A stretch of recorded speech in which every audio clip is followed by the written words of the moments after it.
नमस्कार साथियों, स्वागत है आपका ऑनलाइन एमसीक्यू क्लासेस में। साथियों, किसी भी भर्ती परीक्षा के लिए साथियों एमसीक्यू प्रश्न सॉल्व करना बहुत ही महत्वपूर्ण होता है। अगर हम एमसीक्यूज प्रश्न सॉल्व नहीं करते हैं तो हमारी तैयारी का पता नहीं चलता है साथियों। उसी को नज़र में रखते हुए साथियों हमने चतुर्थ श्रेणी भर्ती परीक्षा 2025 के लिए साथियों ये एमसीक्यू सीरीज़ शुरू की है साथियों। इस एमसीक्यू सीरीज़ में साथियों हमने सभी सब्जेक्ट के साथियों प्रश्न लिए हैं, तो साथियों अंत तक ज़रूर देखें। शुरू करते हैं हमारा सीरीज़ का पहला प्रश्न। राजस्थान में पगड़ी पहनने का मुख्य उद्देश्य क्या है?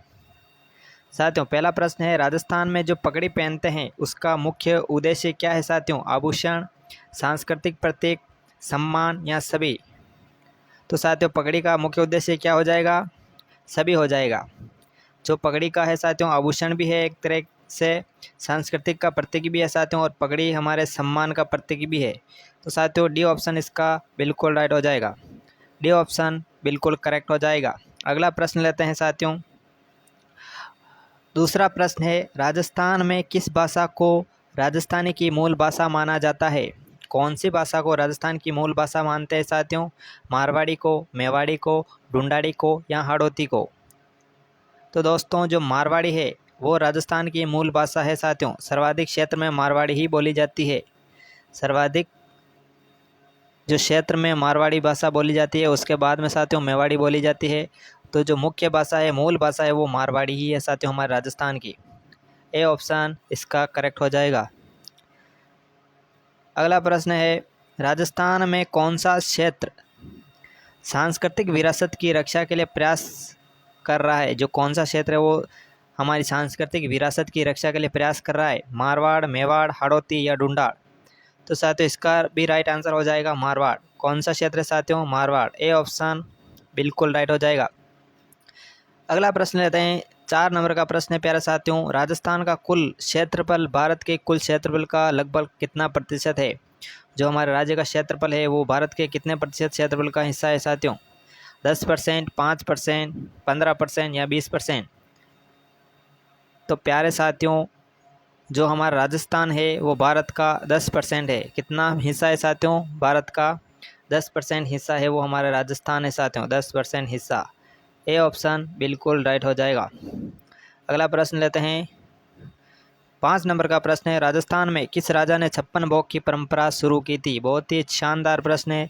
किस राजा ने जो 56 भोग की परंपरा शुरू की थी हमारे राजस्थान में? राणा कुंभा ने, राजा मान सिंह ने, या महाराणा प्रताप ने, या राजा भोज ने? बताइए साथियों किसने है जो 56 भोग की परंपरा शुरू की थी? तो प्यारे दोस्तों इसका राइट आंसर हो जाएगा राजा मान सिंह। राजा मान सिंह जी है, उन्होंने 56 भोग की परंपरा शुरू की थी प्यारे साथियों। बी ऑप्शन इसका करेक्ट हो जाएगा। प्रश्न नंबर 6 लेते हैं, कौन सा अंग शरीर का तापमान नियंत्रित करता है? साथियों साइंस का प्रश्न है, बहुत ही अच्छा प्रश्न है। कौन सा अंग है जो हमारे शरीर का तापमान का नियंत्रण करता है, जो ताप को नियंत्रित बनाए रखता है साथियों? ज़्यादा भी नहीं होने देता और कम भी नहीं होने देता, ताप को नियंत्रित करता है। कौन सा अंग है? मस्तिष्क, हृदय, त्वचा या फेफड़े? तो साथियों कौन सा अंग हो जाएगा? त्वचा। जो त्वचा है हमारे शरीर का टेम्परेचर को बैलेंस में रखता है साथियों। क्या करता है? टेम्परेचर को बैलेंस में रखता है। सी ऑप्शन इसका बिल्कुल राइट हो जाएगा। अगला प्रश्न, आनुवंशिकी के जनक कौन माने जाते हैं? आनुवंशिकी के जनक कौन माने जाते हैं साथियों? Charles Darwin, Gregor Mendel, Alfred Nobel या पार्किंस? तो दोस्तों जो आनुवंशिकी के जनक है वो ग्रेगर जॉन मेंडल कहलाते हैं साथियों। ग्रोगर जेन मेंडल इन्होंने साथियों मटर के पौधे पर अपना जो प्रयोग किया था, मटर के पौधे पर, किस पौधे पर किया था साथियों? मटर के पौधे पर। कौन सा पौधे पर इन्होंने प्रयोग किए थे साथियों? मटर के पौधे पर इन्होंने प्रयोग किए थे।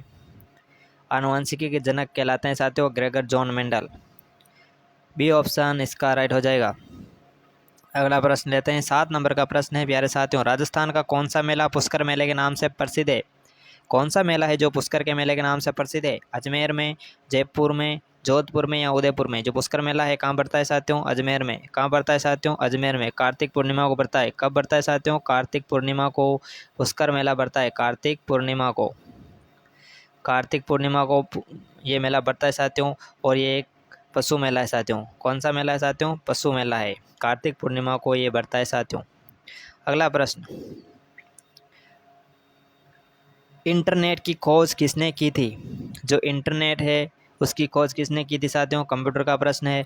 Tim Berners-Lee, Mark Zuckerberg, Steve Jobs, Bill Gates. Zuckerberg है साथियों फेसबुक के सीईओ है। किसके साथियों? फेसबुक के। फेसबुक के सीईओ कौन है? जुकरबर्ग। और टिम बर्नर्स-ली है साथियों, ये है इंटरनेट के खोजकर्ता, इंटरनेट के खोजकर्ता। और साथियों कंप्यूटर की बात करें, कंप्यूटर की खोज किसने की थी? चार्ल्स बेबेज ने। चार्ल्स बेबेज ने साथियों जो कंप्यूटर की खोज की थी, चार्ल्स बेबेज ने कंप्यूटर की खोज की थी। और इंटरनेट की बात करें तो टिम बर्नर्स-ली हो जाएगा। टिम बर्नर्स-ली ने इंटरनेट की खोज की थी। तो इस प्रश्न का आंसर हो जाएगा ए, टिम बर्नर्स-ली। अगला प्रश्न लेते हैं। 10 नंबर का प्रश्न है, भारत का सबसे बड़ा आईटी सेवा प्रदाता कौन सा है?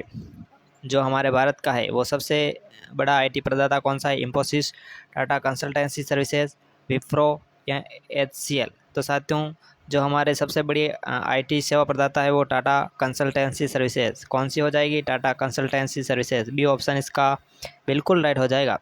प्रश्न नंबर 11 लेते हैं। राजस्थान में कौन सी सिंचाई परियोजना सबसे बड़ी है? जो कौन सी सिंचाई परियोजना है वो सबसे बड़ी है साथियों? इंदिरा गांधी नहर परियोजना, राणा प्रताप सागर परियोजना, जयसमंद परियोजना या चंबल परियोजना। जो सबसे बड़ी परियोजना है वो इंदिरा गांधी नहर परियोजना हो जाएगी। कौन सी होगी? इंदिरा गांधी नहर परियोजना। ए ऑप्शन बी हो जाएगा। ए ऑप्शन इसका राइट हो जाएगा। साथियों ये पश्चिम में है साथियों, पश्चिमी राजस्थान की मरु गंगा कहलाती है साथियों इंदिरा गांधी नहर परियोजना। राजस्थान की गंगा कहलाती है साथियों। अगला प्रश्न लेते हैं। भारतीय संविधान का कौन सा भाग संघ की कार्यपालिका से संबंधित है? साथियों कौन सा भाग है जो कार्यपालिका से संबंधित है? संघ कार्यपालिका से। भाग 5, भाग 6, भाग 7 या भाग 8। कौन सा भाग है साथियों कार्यपालिका से संबंधित? वो हो जाएगा भाग 5। जो भाग 5 है वो कार्यपालिका से संबंधित है साथियों। कार्यपालिका से भाग जो 5 है वो संबंधित है। अगला प्रश्न 13 नंबर का प्रश्न है, कौन सा रोग जीवाणु के कारण होता है? जीवाणु जनित रोग बताना साथियों। कौन सा रोग है जो जीवाणु से होता है? टाइफाइड, चेचक, खसरा, पोलियो। तो जीवाणु जनित रोग की बात करें तो वो हो जाएगा टाइफाइड। टाइफाइड साथियों कौन सा हो जाएगा? टाइफाइड। सोलमोनेली टाइपी जीवाणु से होता है साथियों। सोलमोनेली टाइफी नामक साथियों जीवाणु है उससे ये होता है साथियों। सोलमोनेली टाइपी जीवाणु से टाइफाइड होता है साथियों। चेचक, खसरा, पोलियो साथियों ये हो जाएगा वायरस जनित रोग है साथियों। कौन से साथियों? ये वायरस जनित है, वायरस जनित रोग है साथियों। अगला प्रश्न 14 नंबर का प्रश्न है साथियों, मानव शरीर में किस अंग तंत्र को संवेदन तंत्र कहा जाता है?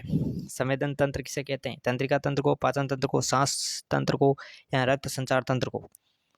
तो जो संवेदन तंत्र कहते हैं वो तंत्रिका तंत्र को कहते हैं। संवेदनशील होती है साथियों तंत्रिका तंत्र। कौन सी? ए ऑप्शन इसका राइट हो जाएगा।